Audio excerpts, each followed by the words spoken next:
सुमैर अहमद की जानिब से तमाम देखने वालों को अस्सलाम वालेकुम वरहमतुल्लाह। नाज़रीन, एक औरत समंदर के किनारे बैठी थी कि अचानक उसकी नजर एक चमकीले पत्थर पे पड़ी।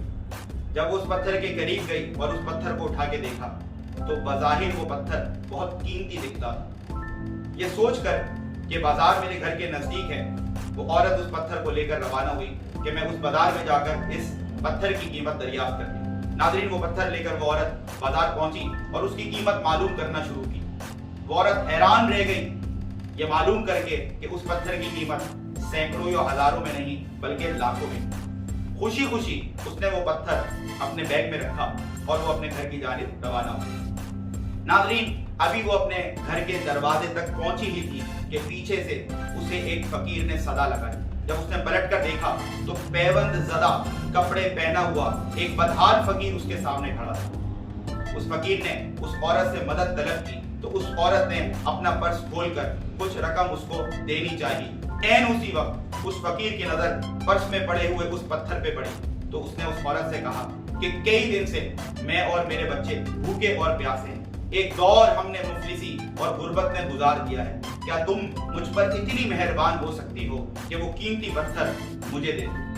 नाज़रीन, एक लम्हे के लिए वो औरत रुकी और फिर उसने बहुत खुशी खुशी वो कीमती पत्थर निकालकर उस फकीर को दे दिया। नाज़रीन, वो फकीर खुशी खुशी अपने घर चला गया और वो औरत अपने घर आ गई। अगले दिन उसी औरत के दरवाजे पर एक दस्तक हुई। जब उसने दरवाजा खोलकर देखा तो वो हैरान रह गई कि वही फकीर जिसे उसने कल एक कीमती पत्थर दिया था वो उसके सामने खड़ा था। फकीर से पूछा कि कैसे आना हुआ तो फकीर ने जवाब दिया, कल आपने जो मुझे कीमती पत्थर दिया था ये बहुत कीमती है, मैं इस पत्थर को वापस करने आया हूँ। उसने ताज्जुब से पूछा कि क्यों?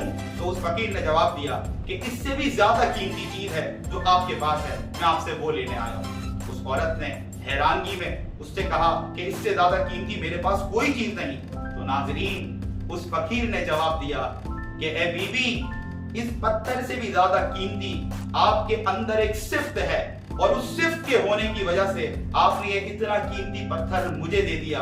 आपके पत्थर अपने पास रखे हैं, मुझ में वो सिफ्त नहीं है, मुझे वो सिफ्त दे दें, मैं आपका शुक्रगुजार रहूंगा। आपको पता है उस औरत ने क्या जवाब दिया कि ये पत्थर अपने पास वापस रखो, इसके इवज तुम्हें भारी रकम मिल जाएगी। बस याद रखना, जब कोई ज़बू हाल मिले, जब कोई बदहाल मिले, जब कोई आपको भूखा या प्यासा मिले तो उसकी मदद करते रहना, क्योंकि जमीन वालों पर रहम करते रहोगे तो आसमान वाला तुम पर रहम करता रहेगा। इसी मैसेज के साथ नाज़रीन, सुमैर अहमद को दीजिए इजाजत। अस्सलाम वालेकुम वरहमतुल्लाह।